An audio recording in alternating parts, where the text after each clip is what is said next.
Bismillahirrahmanirrahim. Mathematics first year National Book Foundation. Now we are going to start very important exercise from chapter number 2. The exercise name is 2.6 and इतनी important exercise है कि यहाँ से आपको long question must आता है, किसी board का भी हो यहाँ से आएगा इंशाल्लाह.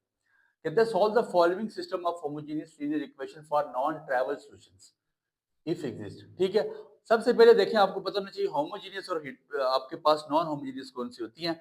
होमोजीनियस आपके पास कौन सी है, मैं आपको क्वेश्चन लिख के बताता हूं. पहला क्वेश्चन हम लिखते हैं. होमोजीनियस के बारे में वो क्या कहता है, क्वेश्चन लिख लें फिर आपको सारी बात समझ आ जाएगी. 4x3 which is equals to 0. आपको कोफिशिएंट और वेरिएबल्स मौजूद हैं. 2x2 plus 3x3 which is equals to 0 and 4x1 plus x2 plus minus 6x3 unknown variables भी मौजूद हैं. अच्छा, बहुत आसान सा क्वेश्चन है. अगर आपके पास इक्वल के बाद तीनों की तीनों वैल्यू जीरो हो, क्या हो, जैसे जीरो नजर आ रही है, it is called homogeneous linear equation. Linear highest degree 1 है तो लीनियर ही है. अगर आपके पास इक्वल के बाद तीनों वैल्यूज जीरो हो, 2x2 का ऑर्डर हो या 3x2 का ऑर्डर हो, 3x3 का ऑर्डर हो, इक्वल के बाद तीनों वैल्यू जीरो है तो वो होमोजीनियस है. इक्वल के बाद कोई एक वैल्यू भी अगर जीरो नहीं है तो वो नॉन होमोजीनियस है. और होमोजीनियस अभी हम सॉल्व करें नॉन ट्राइवल सॉल्यूशंस के लिए, अभी इसको सॉल्व करते हैं. नॉन होमोजीनियस फिर अगले क्वेश्चन में जाके सॉल्व करेंगे. एक क्वेश्चन पूरे प्रॉपर मेथड से करवाऊंगा. क्वेश्चन लेंथी है, अगर चारों के चार क्वेश्चन पहले क्वेश्चन के भी मैं करवाने बैठ गया तो कम से कम 1 घंटे का लेक्चर बन जाएगा. इसलिए आपने कोशिश करनी है क्वेश्चन को बगौर समझे, बहुत अच्छी तरह समझे, कंसेप्ट सीखें. आपके पास इसके सारे पीडीएफ पूरा रिटन फॉर्म में, ये पूरा चैप्टर एजुकेशन विद हमजा के तमाम प्लेटफॉर्म पे आ जाएगा. ग्रुप का लिंक डिस्क्रिप्शन में मौजूद. ग्रुप एडमिन का नंबर स्टार्ट में लेक्चर क्या आ रहा है, मैसेज करें, ग्रुप में ऐड हो जाए. Free of cost each and every data आपको अल्लाह की रजा के लिए फ्री ऑफ कॉस्ट मिलता है. कंसेप्ट समझिएगा. सबसे पहले आपने इसको मैट्रिसेस फॉर्म में लिख लेना है. मैं लिखता हूँ मैट्रिसेस की फॉर्म में. ए नाम का एक मैं मैट्रिक्स बनाता हूँ. x1 के साथ मेरा कांस्टेंट क्या है 2, x2 के साथ -3, फिर 4, x1 के साथ 1, -2, 3, 4, 1 और -6. फिर मैंने एक नाम दे दिया डायरेक्टली, आप भी दे दो, कोई मसला नहीं है. x का नाम दे दें इसको x1, x2 और x3. तो आपको याद हो Cramer rule inverse method class 10 में पढ़े थे, तो हमने इक्वल के बाद वाली वैल्यूज को हमने नाम दे दिया था b का. अब यहाँ 0 0 तो उसको नाम देने की जरूरत नहीं है.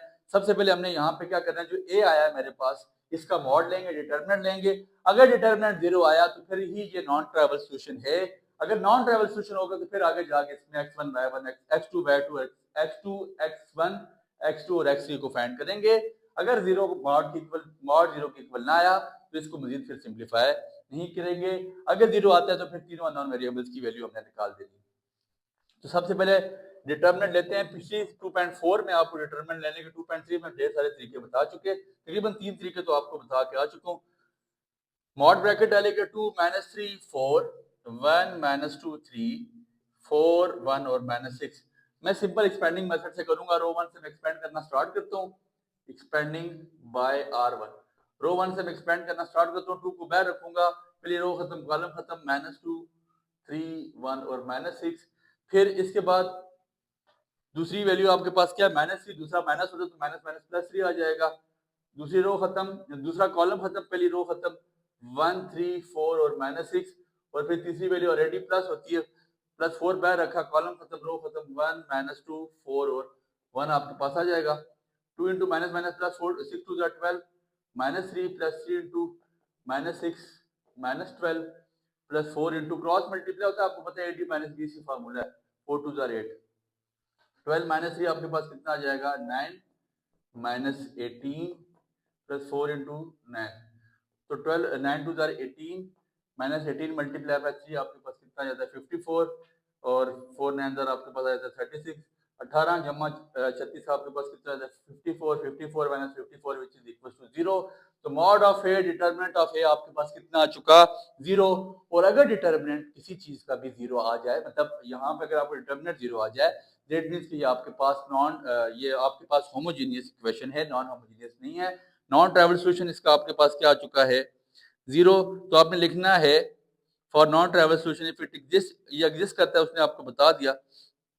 तो अब आपने सिंपली इसको सॉल्व करना है साइमल्टेनियस इक्वेशन बना के. साइमल्टेनियस इक्वेशन हम क्लास 9th में भी पढ़ के 10th में भी पढ़ के बचपन से साइमल्टेनियस इक्वेशन पढ़ाई जाती है। 4x3 which is equal to, इसको इक्वेशन नंबर 1 का नाम दें, तीनों इक्वेशंस को नाम देते हैं। अननोन वेरिएबल्स निकाल लेंगे।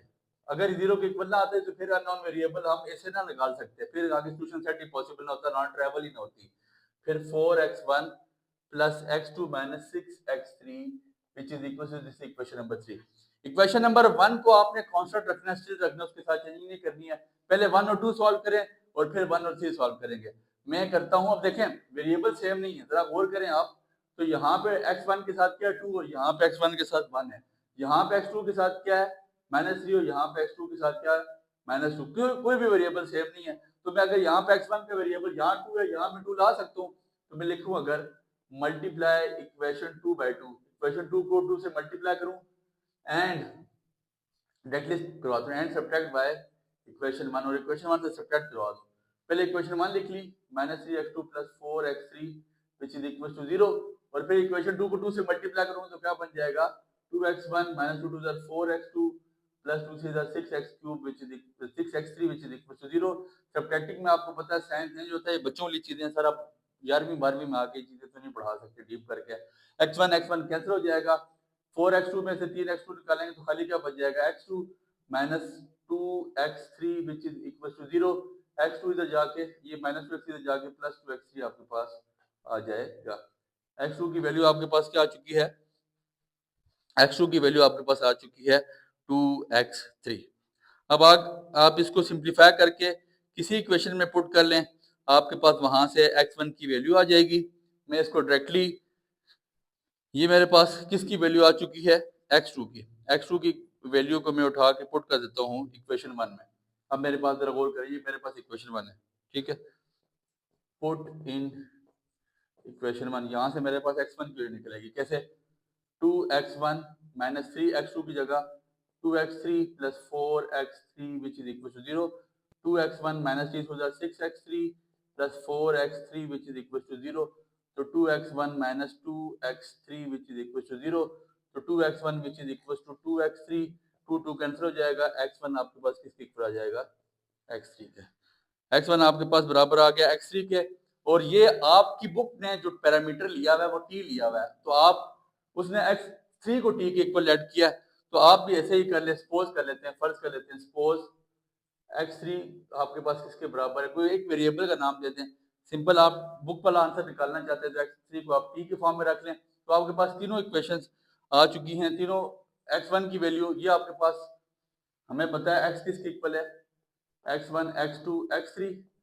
तो x1 आपके पास क्या है, x1 बराबर है x3 के, और x3 मैंने क्या कहा किसके इक्वल है, ठीक है। तो x1 की जगह मैं क्या लिख सकता हूँ, ठीक है। x2 किसके बराबर है 2x3 के, तो 2x3 बेसिकली 2t बन जाएगा। और फिर आपके पास x3 तो ऑलरेडी t के ही इक्वल है। तो ये आपके पास नॉन ट्राइवल सॉल्यूशन का, नॉन ट्राइवल होमोजेनियस इक्वेशन का नॉन ट्राइवल सॉल्यूशन आया। और उसके बाद आपने इसका simply solution set find out कर लिया। पहला क्वेश्चन आपको पूरे प्रॉपर मेथड से करवा दिया। और कोई क्वेश्चन मुझे लगता नहीं है कि इंटरेस्टिंग इंपॉर्टेंट है, मतलब इजी से क्वेश्चन है, बिल्कुल कोई मुश्किल नहीं है। क्वेश्चन नंबर 2 में भी कोई प्रॉब्लम नहीं, बिल्कुल ऐसे सॉल्व होगा, 3 भी ऐसे सॉल्व होगा। फिर इसके बाद आपके पास एक क्वेश्चन, हाँ ये करवा देते हैं जिसमें आपके पास मॉड ऑफ ए जीरो नहीं आता। क्वेश्चन नंबर 4 देख लेते हैं और फिर आपसे इजाजत लेते हैं। चला बच्चे, आपको इसका पीडीएफ आ जाएगा। एक एक क्वेश्चन करवाते हुए इंतहाई लंबे क्वेश्चन हैं, एक हिस्ट्री मेरे भाई थोड़ा सा रहम करें और चीज को समझने की कोशिश करें। चीज अब उस तरह नहीं रही हुई कि आप कहेंगे कि अब हम रट्टे मारेंगे, चीजें ऐसे लो बेस की तरफ जा रही है, इसको समझने की कोशिश करें। और आपके पास इसका रिटर्न पीडीएफ आ जाएगा। किसी क्वेश्चन में प्रॉब्लम हुआ आप इनबॉक्स कर सकते हैं, कमेंट सेक्शन में पूछ सकते हैं, मेरे नंबर मौजूद है ग्रुप में, मुझे मैसेज करना, आपको रिप्लाई एट अ टाइम मिलेगा। ये अभी रात के तकरीबन 2:15 बज रहे हैं, 2:15 बजे रात की रिकॉर्डिंग हो रही, सिर्फ आप लोगों की खातर, कोई लालच इसमें नहीं है, तो आपको इंशाल्लाह रिप्लाई मिलेगा। क्वेश्चन नंबर 4 है 5x1 plus 6x2 minus 7x3 which is equal to 0। फिर 2x1 minus x2 plus x3 which is equal to 0। x1 plus 2x2 plus 2x3 which is equal to 0। Simple आप इसका matrix मिलाता कर लेता हूँ मैं directly, यहाँ से इसको मॉड ऑफ ए का नाम ही दे देता हूँ। 5 6 माइनस 7 2 माइनस 1 1 1 2 और ये आपके पास क्या आ जाता है 2।